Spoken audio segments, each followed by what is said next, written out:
was not like this is some long fulfilled expectation. But when I was in college, I thought about what are the areas that would most affect the future of humanity, in my opinion. The three areas were the internet, sustainable energy, and space exploration, particularly if humanity becomes a multi-planet species.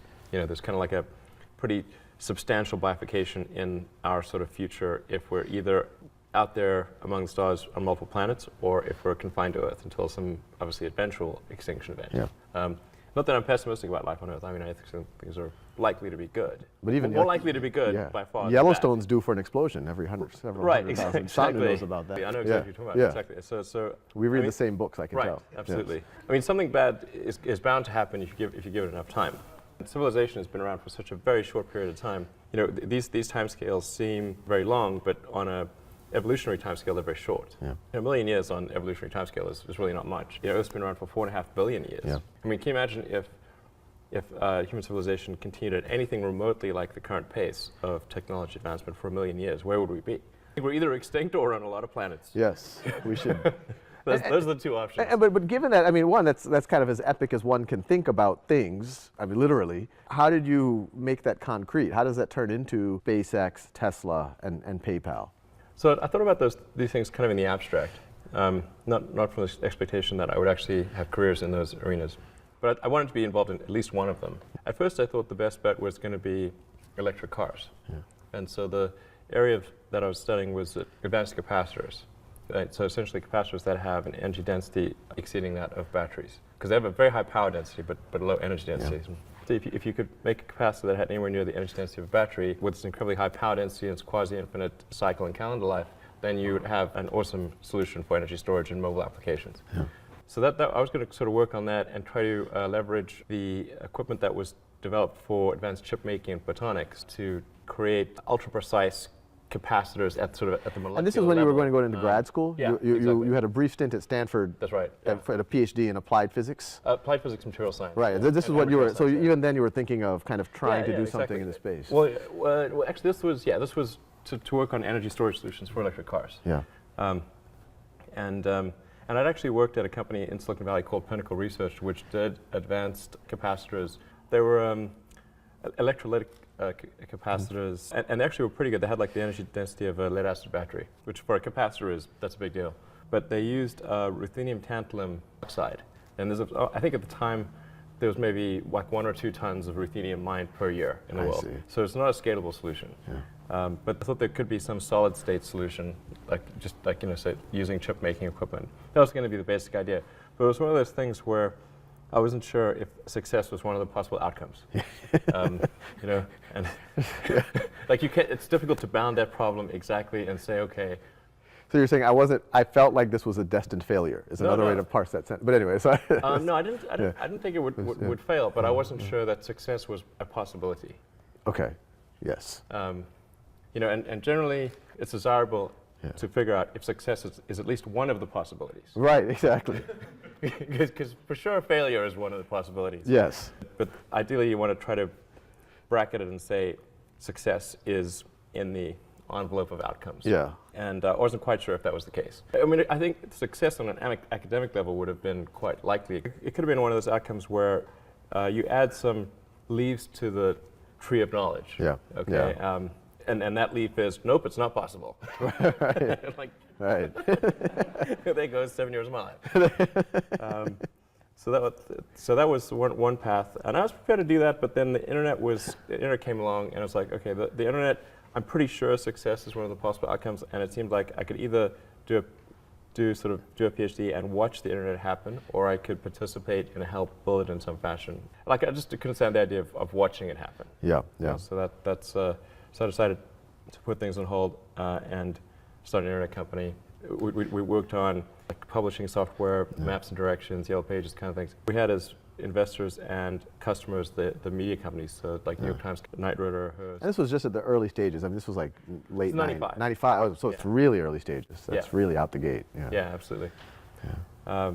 The reason we worked with the media companies is because we knew they had money. Like there was no advertising money in 95. Right, right. In fact, the idea of advertising the internet seemed like a ridiculous thing to people. Obviously not so ridiculous anymore, but at the time it seemed like a very unlikely proposition. And a lot of the media companies weren't even sure that they should be online. Right. Like what's the point of that? And did y'all think that PayPal was just going to be a simple little internet way to, or do you think it was going to turn into the major kind of transaction processing engine that it is right now? I didn't expect PayPal's growth rate to be what it was. Yeah. So, and that actually created major problems. So we started PayPal on University Avenue. Oh. Yeah. After the first month or so of the website being active, we had 100,000 customers. Really? Wow, I didn't realize it was. Yeah, it was nutty. Oh, wow. And how did it start? How did people just even know to use it? And I mean, obviously, both buyer and seller have to be involved. We started off first by offering people $20 if they opened an account, and $20 if they referred anyone. And then we dropped it to $10, and then we dropped it to $5. As the network got bigger and bigger, the value of the network itself exceeded any carrot that we could offer. So how much money did y'all spend with that kind of $5, $10, $20 incentive to get that critical mass going? That was a fair amount. I think it was probably $60 or $70 million. Oh, wow. Okay, so it was a Yeah, substantial. Oh, okay. So we're not talking peanuts here. Yeah, this is. Yeah, it depends on your relative scale. Yeah, it's a peanut to Google. Yes, no, that's right. That's right. Here's a peanut. Yes. Google's got 50 billion. Apple's got, I don't know, 150 billion, some crazy amount of money. Wow, That's just cash. Yeah, That's 0.1% of Google's. That's true. You're right. That's inexpensive. It's relative to them, it's pretty inexpensive. Yeah. Well, that's right. And then we did a bunch of things to decrease the friction because it's like bacteria in a petri dish. Yeah. What you want to do is try to have one customer generate like 2 customers. Yeah. Okay, or something like that, maybe 3 customers ideally. And then you want that to happen really fast. And you could probably model it just like bacteria growth in a petri dish, and it'll just it'll expand very quickly until it hits the sides of the petri dish. And it just slows down. Actually, I mean, the origin of PayPal is, or rather, SpaceX is that I was trying to figure out why that we'd not sent any people to Mars, because the obvious next step after Apollo was to send people to Mars. So. But what in fact happened was that we sent a few people to the moon, and then we didn't send anyone after that to the moon or Mars or anything. But if you'd asked people in 1969, what would 2013 look like? They would have said there'll be a base on the moon. We would have at least sent some people to Mars, and maybe there'd even be a base on Mars. There'd be like orbiting space hotels, do all this awesome stuff in space. Yeah. And that's what people expected. And if you'd said, well, actually, the United States in 2013 will not be able to send anyone to orbit. But I tell you what will exist is that there'll be this device in your pocket that's like the size of it's more than a deck of cards that has access to all the world's information, and you can talk to anyone on planet Earth. Yeah. And even if you're like in some remote village somewhere, as long as there's something called the internet, they wouldn't know what that means, of course, then you'd be able to communicate to anyone instantly and have access to all of humanity's knowledge. Said like bullshit. There's no way that's going to be Right.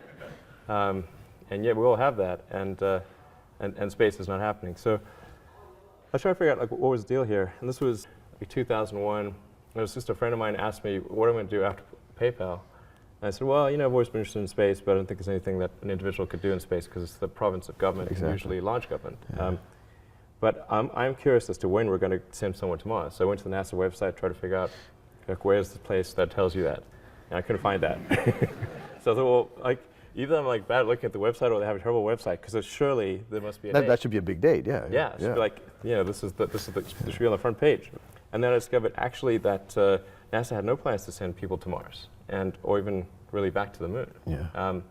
So this was really disappointing. I thought, well, maybe this is a question of national will. Do we need to get people excited about space again, and try to get NASA a bigger budget, and then we would send people to Mars. So I started researching the area, becoming more familiar with space, reading lots of books, and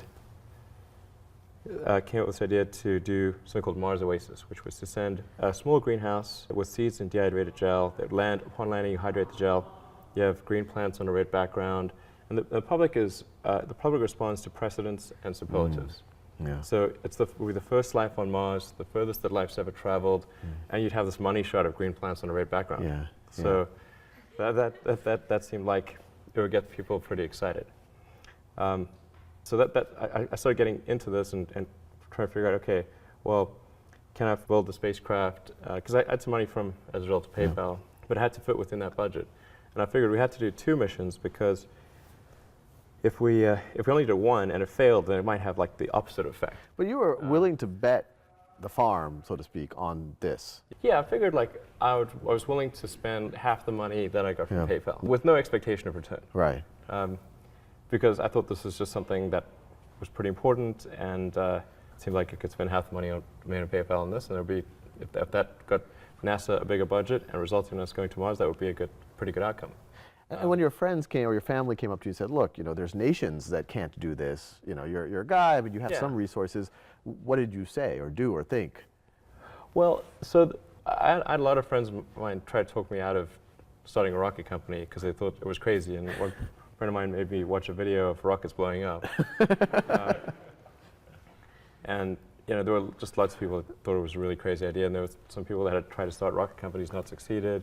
And they tried to talk me out of it. And but the thing is that the premise for talking me out of it was, well, we think you're going to lose the money that you invest. And I was like, well, that was my expectation anyway. Right. So I don't really mind if I lose. I mean, not mind, but I mean, it's not like I was trying to figure out the rank ordered best way to invest money, and on that basis, chose space. Right. It's not like that's. I thought, wow. You weren't looking at like money market bonds, AAA bonds, right, exactly. rocket company. Like you weren't like do real estate. Yeah, invest in shoemaking, anything. And space is highest ROI. Exactly. That is not what it wasn't the premise. I just thought that it was important that humanity expand beyond Earth, and we weren't doing that. So maybe there was something I could do to kind of spur that on. And then I was able to compress the costs of the spacecraft and everything down to a relatively manageable number, and I got stuck on the rocket. The US rockets were way too expensive. I ended up going to Russia, flew to Russia 3 times to negotiate purchase of an ICBM. I tried to buy 2 of the biggest ICBMs in the Russian fleet in 2001 and 2002. Well, actually, at first I tried to buy just a normal launch vehicle that they used to launch satellites, but those were too expensive. I see. The Boeing Delta II would have cost $65 million each, and so 2 would have been 130, and then I was like, whoa, okay, that breaks my budget right there. Yeah. Okay, I can do that. But you must have had some rocket scientists advising you at this point. I mean, this sounds like you were serious. I mean, you were. Yeah, engaged a bunch of sort of consultants. And I kind of started to get familiar with the space industry. But then after the 3rd trip to Russia, I came to realize that I was actually wrong about on my first premise that there was a lack of will. In fact, I think that there's a tremendous amount of will in the United States for space exploration, because the United States is essentially a nation of explorers. Right. I mean, it's a distillation of the human spirit of exploration. But what people don't want to think is that sending people to Mars is going to be so expensive that they'll have to give up like healthcare or something. But they're not going to do that. So it's got to be that going to Mars is not going to cause some meaningful drop in their standard of living. Right. So if it's like maybe 0.25% or 0.5% of GDP, something like that is palatable. Right. So I thought, okay, it's not really going to maybe matter that much if I do this mission, because what really matters is having a way. So I was wrong. I thought there wasn't enough will, but there actually was plenty of will if people thought there was a way. So then I decided, okay, well, I need to work on the way. So I had a series of meetings on Saturdays with people that were some of whom were still working at the big aerospace companies, just to try to figure out, is there some catch here that I'm not appreciating? And I couldn't figure out. There didn't seem to be any catch, so started SpaceX. And you ended up building. I mean, you had some failures, but obviously some huge successes. What was the cost that you were able to build this rocket for relative to what they were being built for before? For the Falcon 1, which is the first rocket we built, and the first 3 flights did not make it. In fact, I mean, we got sort of progressively further, but like the first rocket came in. Landed maybe a couple hundred yards away from the launch site, and tiny fragments. Anyway, that rocket ended up costing around $6 million. Wow. Compared to other rockets in that class, which were about, say, $25 million. Wow, so significant. Yeah, like a quarter. Wow. But there's an even better step beyond that, which is to make rockets reusable. Yeah. And right now, that is around what our comparison price is, excluding the refurbished ICBMs. Yeah. So if you say building a rocket from new, how does the SpaceX rocket compare to a rocket from Boeing or Lockheed? It's about a quarter of the price. However, if we make it reusable, then it can be 2 orders of magnitude cheaper. 2 orders of magnitude cheaper, well, 1/100th the price. That's right. broadcast communications, mapping, government satellites that do scientific missions, Earth-based or space-based missions, GPS satellites, that kind of thing. And then also servicing the space station, transferring cargo to and from the space station, which we've done a few times, and then taking people to and from the space station.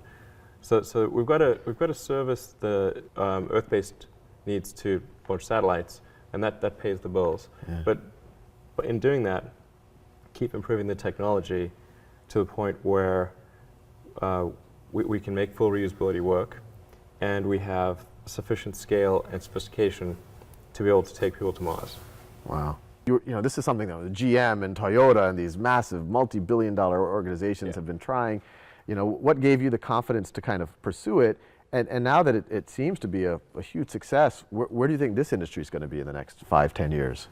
So with Tesla, the goal is to try to accelerate the advent of sustainable transport. I think it would happen anyway, just out of necessity.